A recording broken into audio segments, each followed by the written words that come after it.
क्या आप अपने रिजल्ट शीट्स पे टोटल्स, परसेंटेजेस, ग्रेड्स और रिमार्क्स मैनुअली फिल करते हैं?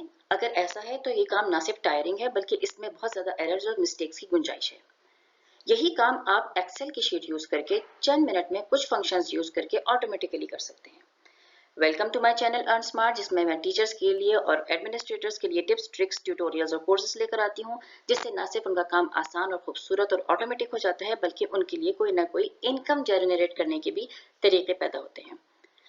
आज की वीडियो में हम ये सीखेंगे कि हम रिजल्ट शीट्स पे टोटल, परसेंटेजेस, ग्रेड्स और रिमार्क्स को ऑटोमेटिकली कैसे कैलकुलेट कर सकते हैं। तो लेट्स स्टार्ट। रिजल्ट्स को ऑटोमेटिकली टोटल करने, उसमें ग्रेड्स, परसेंटेजेस और रिमार्क्स को ऑटोमेटिकली फिल करने के लिए यहाँ पर मैंने एक डमी रिजल्ट शीट बनाई हुई है। उसमें रैंडम नंबर्स ऐड कर दिए। सबसे पहले हम टोटल्स ऐड करते हैं। जिस सेल में हमें टोटल चाहिए वहां जाके हम क्लिक करेंगे, ऑटो सम को प्रेस करेंगे। It will automatically show us the number. कौन कौन से सेल को वो टोटल करने लगा है वो खुद शो कर देगा। यहाँ पर शो कर रहा है D6 to I6। See this is row number 6 and it is from the column number D6 to I6। इन सबको टोटल कर रहा है। Just I am okay with this, I will press enter. अगर आपका ये जो सेल्स शो कर रहा है वो आपका रेंज नहीं है, आपको कोई और रेंज डिफाइन करनी है, लेट से आपको एक सब्जेक्ट आर्ट का लेट से स्किप करना है या मे बी वो खुद से नहीं आपको सही बता रहा, तो आप you can always click and drag the area you want to total. उधर जाके क्लिक कर लें और एंटर सेलेक्ट करके जो भी रेंज है आप उसको सेलेक्ट करके उसमें एंटर प्रेस कर दें। ये हो गया आपके एक सेल में टोटल। जस्ट आपने हर सेल में यही कॉपी नहीं करना। सिंपल कॉपी करने के लिए आपने राइट साइड पर जो स्क्वायर का छोटा सा निशान नजर आ रहा है, स्क्वायर बॉक्स नजर आ रहा है, वहां जाके अपना कर्सर ले जाएं तो आपका कर्सर प्लस में चेंज हो जाएगा। अब इसको क्लिक करके ड्रैग कर दें नीचे तक, आपके सारे स्टूडेंट्स के मार्क्स टोटल हो गए। राइट, अब आ जाए परसेंटेज पे। एक बात मैं थोड़ा सा परसेंटेज पर जाने से पहले बता दूं कि थोड़ा सा समझना पड़ेगा एब्सोल्यूट रेफरेंस और रिलेटिव रेफरेंस सेल का क्या होता है। रिलेटिव रेफरेंस सेल का ये होता है कि जब हम उसको ड्रैग करते हैं नीचे तो वो अकॉर्डिंगली चेंज कर देता है उसको। फॉर एग्जांपल मैं यहाँ पे मिसाल बता रही हूँ, ये सम कर रहा है D6 से I6 तक, यानी 6 की रो में column number D2 column number I तक को टोटल कर रहा है। मगर जब हम इसको नीचे ड्रैग कर रहे हैं तो वो 6 नहीं रख रहा, अब रो नंबर 7 कर दी उसने, D7 to I7। नीचे जाएंगे तो D8 to I8। This is called relative cell reference, यानी रिलेटिवली चेंज हो जाएगा। जब आप ड्रैग करके इसको फिल डाउन करते हैं तो ये अकॉर्डिंग टू रिकॉर्ड्स अपना ये डेटा फॉर्मूला चेंज कर लेता है। परसेंटेज में हमें थोड़ा सा डिफरेंट करना पड़ेगा। हम इक्वल्स टू करेंगे, कोई भी फॉर्मूला डालने के लिए एक्सेल के सेल में इक्वल्स टू करते हैं। हमें चाहिए obtain marks divided by maximum marks. ठीक है, वी विल प्रेस एंटर। अच्छा, अभी हमें ये लग नहीं रहा है परसेंटेज, तो हम उसके लिए हम क्या करेंगे, कॉलम पे जाके राइट क्लिक करेंगे, फॉर्मेट सेल्स पे जाकर परसेंटेज नंबर वाले टैब पे परसेंटेज हम ऑप्शन चूज करके ओके प्रेस कर देंगे। अब ये परसेंटेज फॉर्मेट में आ रहा है। अब वो जो एब्सोल्यूट और रिलेटिव रेफरेंस की मैं बात कर रही थी, वो यहाँ पर ये बात हमें नोट करनी है कि हमने इस सेल को चाहिए कि ये नीचे कॉपी हो तो J5 ही रहे। हमें ऑलवेज भी किसी भी ऑब्टेन मार्क्स को हमने इस नंबर से डिवाइड करना है। अगर मैं इसको यहाँ से जस्ट ऐसे सिंपल ड्रैग डाउन करती हूँ, अब इसके सेल का फॉर्मूला आप चेक करें, J7 two divided by J6 हो गया है। हालांकि हमें J5 से डिवाइड करना है, ये इस सेल से डिवाइड करना है हमें। तो अब हमने उसके लिए क्या करना होगा, I will delete this and I will delete this also. मैं यहाँ जाके इक्वल्स टू करूँगी, obtain marks divided by this cell तो करूँगी, मगर अब यहाँ पे मैं ये ऊपर फॉर्मूला बार में जाके इधर क्लिक करूँगी और दोनों J और 5 दोनों के दरमियान, दोनों से पहले मैं शिफ्ट दबा के डॉलर साइन, यानी शिफ्ट दबा के जो नंबर 4 पर डॉलर साइन है वो प्रेस कर दूँगी। यहाँ पे भी डॉलर साइन टाइप करूँगी। इन दैट वे अब वो ऑलवेज सेम सेल को कॉपी करेगा। मैं आपको करके दिखाती हूँ। मैं इसको ड्रैग डाउन कर रही हूँ, अब इसको क्लिक करें और सेल को देखें, ये J5 को ही कॉपी कर रहा है। और हालांकि इसने पहले वाले का सेल को ये रिलेटिव सेल रेफरेंस है और ये वाला एब्सोल्यूट रेफरेंस हो गया। रिलेटिव जो है वो चेंज हो जाएगा जब फिल डाउन करेंगे, लेकिन एब्सोल्यूट एग्जैक्टली वही सेल को हमेशा कॉपी करेगा। I will show you this example again. अब मैं इसको और थोड़ा सा ड्रैग डाउन करती हूँ अब आप इस सेल को देखिए, J7/J5 है, यहाँ पे भी, जहाँ पे अब ये वाला जो रिलेटिव रेफरेंस सेल है वो J8 हो गया, और यहाँ पर क्या नाम है, एग्जैक्टली वही सेल रहेगा। सिर्फ परसेंटेज में ये एक बात ज़रा सी गौर करने की होती है, अदरवाइज सेम वही मेथड है। सिंपल जो आपने मैक्सिमम मार्क्स वाला सेल है उसमें लेटर और नंबर दोनों से पहले $साइन टाइप करना होगा, राइट। बस आपने अब यही सेम मेथड, उसी मेथड से फिल डाउन कर लेना है उसके बॉक्स से। ये आपके सारे परसेंटेजेस कैलकुलेट हो गए। ग्रेड्स एंटर करने के लिए हमारे पास एक शीट पे, इसी शीट पे सेम पे, या आप डिफरेंट शीट पे भी रख सकते हैं, ग्रेड ज़रूर डिफाइन होने चाहिए। यहाँ पर मैं आपको ज़रा क्लोजअप में दिखा दूँ, ये मैंने लिखे हुए सारे परसेंटेजेस, उनके साथ किस परसेंटेज पे हम कौन सी ग्रेड लगाएंगे और कौन सा रिमार्क्स देंगे, ठीक है।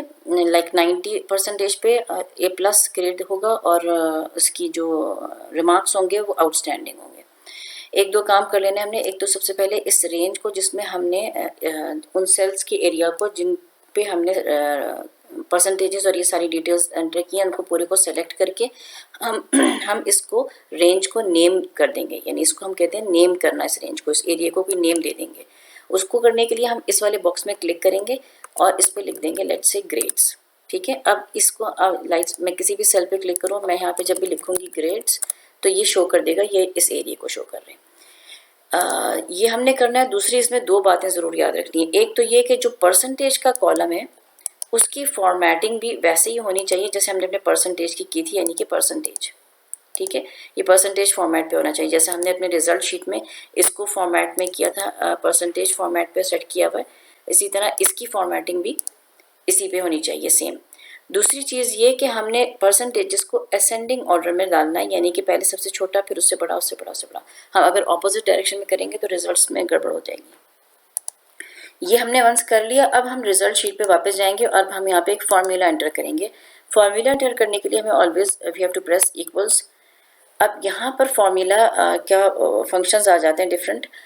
अगर मैंने अभी रिसेंटली यूज़ किया बट इफ़ तो वी लुकअप वाला हमने फार्मूला यूज़ करना है तो सामने आ रहा है। अगर आपका नहीं भी आ रहा हो सामने तो आप you can always go to last option more functions, और यहाँ पर आप जस्ट टाइप कर सकते हैं वी लुक अप, तो ये ऑटोमेटिकली शो कर देगा। ये जो हमारा फंक्शन है, ये हमने वी लुकअप का फंक्शन यूज़ करते हुए ऑटोमेटिकली ग्रेड्स और रिमार्क्स फिल करने हैं, right. I will press okay.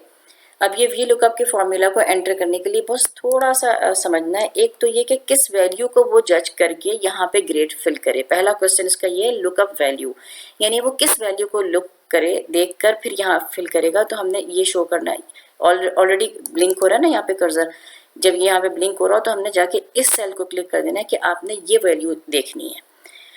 अब वो कहेगा कि हमने किधर से वेरीफाई करना है। टेबल एरे का मतलब है कि किस रेंज को हमने यूज़ करना है यहाँ पे डेटा फिल करने के लिए। तो हमने रेंज का नेम पहले ही डिफाइन कर दिया था ग्रेड्स, तो मैं यहाँ पे लिख दूंगी ग्रेड्स। यहाँ पे वेरिफिकेशन के तौर पे देखें सामने वो डेटा भी शो कर रहा होता है। अच्छा एग्जैक्टली इसकी वैल्यू ये है, इसमें आपने ये कुछ एंटर किया हुआ है। कॉलम इंडेक्स नंबर का मतलब है कि जो ग्रेड्स का कॉलम है, ग्रेड्स की आपने जो रेंज बताई है, इसमें जो यहाँ पे हम रिजल्ट्स में एंटर करेंगे, हमने ग्रेड्स एंटर करना है, तो ये उस रेफरेंस से किधर है, यानी अगर हमारा परसेंटेज यहाँ पर कॉलम नंबर 1 कंसिडर किया जा रहा है तो जो हमने इधर एंटर करना है वो कौन सा कॉलम है। ये हमारा ग्रेड्स का कॉलम नंबर 2 है, तो मैं जस्ट इसमें प्रेस करूँगी नंबर 2, ठीक है। यहाँ पे ऑटोमेटिकली वो रिजल्ट यहाँ पे भी और रिजल्ट यहाँ पे भी शो करना शुरू कर देता है। यू कैन मेक श्योर कि मैंने सही एंटर किया, यहाँ से आने लगता है रिजल्ट। यानी कि अगर मैं फर्स्ट करें यहाँ पे प्रेस करके कॉलम नंबर 3 प्रेस करूँगी तो वो रिमार्क्स शो करने लगेगा और आपको यहाँ नज़र आ रहा है आउटस्टैंडिंग, राइट। लेकिन हमें वो ग्रेड्स के कॉलम में फिल करना है, तो मैं वापस जाके नंबर 2 करूँगी ताकि वो, यानी this reference to first column second column की डेटा उसमें एंटर कर देगा। I press okay, it will press A+, right, क्योंकि 90 एंड अबव हमने A+ डिफाइन किया है। अब मैंने जस्ट उसको सेम तरीके से ड्रैग डाउन करके फिल डाउन कर लेना है। ये सबके ग्रेड्स आ गए ऑटोमेटिकली। रिमार्क्स में भी सेम वही मेथड करना है जो हमने ग्रेड्स में किया है, बस कॉलम नंबर 3 रेफरेंस नंबर डालेंगे, ठीक है, क्योंकि with reference to percentage this is column number 1, this is column number 2 and this is column number 3। तो हमें चाहिए कि वो इस डेटा से वेरीफाई करके कॉलम नंबर 3 का इंफॉर्मेशन उसमें एंटर कर दे।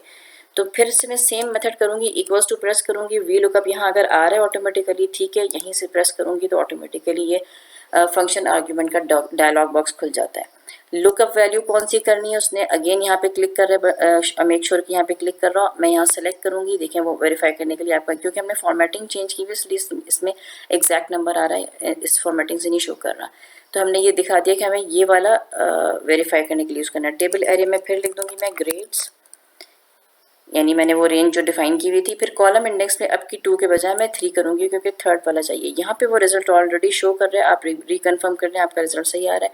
रिमार्क्स में आपको यही चाहिए, आई प्रेस ओके, और ये आपके आ गए रिमार्क्स।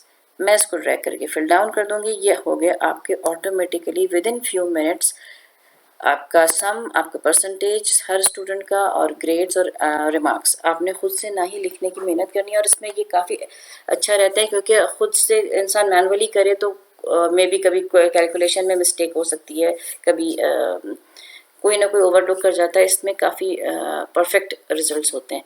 तो this is how you can within few minutes generate the grades and remarks and percentages automatically for the result. I hope के लिए आपके लिए फ़ायदेमंद होगी और आप इससे फ़ायदा उठाएंगे। इंशाल्लाह नेक्स्ट वीडियो में फिर किसी अच्छी टिप्स ट्रिक्स के साथ मिलेंगे।